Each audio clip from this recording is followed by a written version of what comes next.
Perkenalkan, nama saya Alisa Silva Masoka dengan NIM 2019-04-10-14-046. Di sini saya akan memaparkan tentang metode forecasting. Metode forecasting itu sendiri untuk memperkuat suatu keputusan dalam bisnis perlu dilakukan semacam forecasting atau ramalan jika keputusan tersebut dilakukan atau diputuskan. Metode forecasting ini terdapat 12 poin. Yang pertama, definisi forecasting. Yang kedua, sumber data dalam melakukan analisis forecasting. Yang ketiga, marketing environment dan pengambilan keputusan. Yang keempat, memahami hukum pemuatan dan penawaran. Yang kelima, analisis dengan menggunakan metode moving average. Yang keenam, pendekatan kualitatif dan kuantitatif. Yang ketujuh, analisis prediksi kebangkrutan model Sir Altman. Yang kedelapan, analisis time series. Yang kesembilan, kegunaan analisis time series. Yang kesepuluh, teknik analisis time series. Yang kesebelas, bentuk grafik tren dalam perspektif analisis time series. Yang kedua-belas, life cycle produk dan pergerakan tren. Berikut saya akan menjelaskan tentang ke-12 poin tersebut. Yang pertama, definisi forecasting, yaitu analisis peramalan yang mungkin bisa terjadi di masa yang akan datang. Penggunaan analisis menjadi sangat penting karena dengan menggunakan analisis ini kita bisa memberikan perkiraan taksiran atau peramalan beberapa penjual yang mungkin terjadi di masa yang akan datang. Yang kedua, sumber data dalam melakukan analisis forecasting. Sumber data dalam melakukan analisis forecasting terbagi menjadi dua. Yang pertama, data primer, yaitu data yang didapatkan dari wawancara.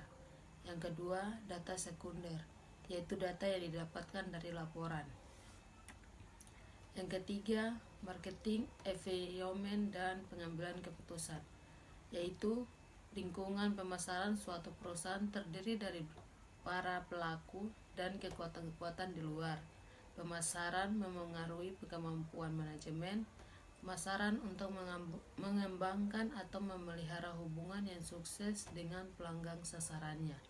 Yang keempat, memahami hukum permintaan dan hukum penawaran, yaitu hukum permintaan adalah ketika jumlah atau kuantiti yang ditawarkan menjadi peningkatan, maka harga barang akan menjadi menurun.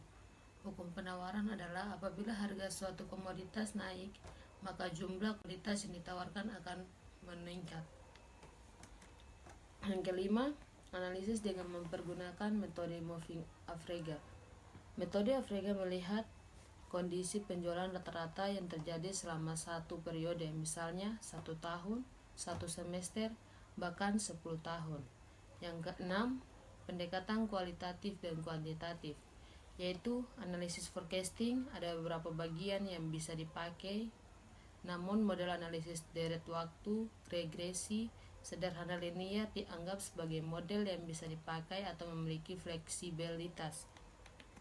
Yang ketujuh, analisis prediksi kebangkrutan dan model Sir Altman. Jika suatu perusahaan mengalami masalah dalam likuiditas, maka sangat meningkatkan perusahaan tersebut mulai memasuki masa kesulitan keuangan. Yang kedelapan, analisis time series, membandingkan secara antara waktu antara periode dengan tujuan itu menantikan akan terlihat dalam bentuk angka-angka dengan juga secara grafik. Angka-angka yang diperoleh merupakan data yang bersumber dari berbagai struktur bisnis. Yang kesembilan, kegunaan analisis time series, membantu mempelajari data masa lampau sehingga dapat dipelajari faktor-faktor penyebab perubahan untuk mempertimbangkan perencanaan di masa yang akan datang. Yang kesepuluh, teknik analisis time series. Teknik-teknik yang biasa digunakan dalam analisis time series adalah sebagai berikut. Yang pertama, laporan kecenderungan. Yang kedua, analisis rasio keuangan. Yang ketiga, pengukuran variabilitas. Yang ke-11, bentuk grafik tren dalam perspektif analisis time series. Tren yaitu tren analisis adalah pendekatan yang menggunakan perbandingan rasio keuangan dari waktu ke waktu.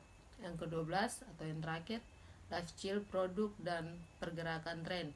Kondisi di mana suatu produk memiliki 4 tahap proses, yaitu secara umum dimulai dari perkenalan, pertumbuhan, kematangan hingga penurunan. Sekian metode forecasting yang saya memaparkan. Jika ada salah kata, saya mohon maaf. Terima kasih.